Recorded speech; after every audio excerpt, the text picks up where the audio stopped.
కదా ఆకుకూరలు కూరగాయల గురించి ఒక పాట పాడుకుందామా? తోటకూర అంది కదా నేను తేలిక, గుమ్మడికాయ అంది కదా నేను బరువు, సొరకాయ అంది కదా నేను లావు,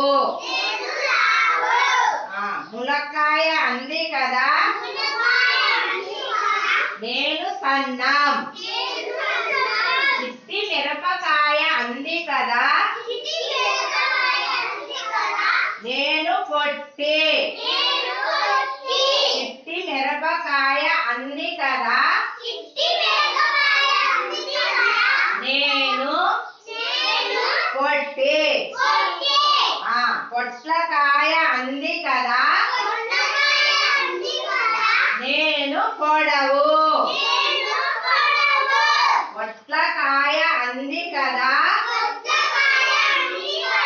నేను నేను నేను పొడవు అంటే పొట్లికాయ చాలా పొడవంట. రైట్, బాగున్నా.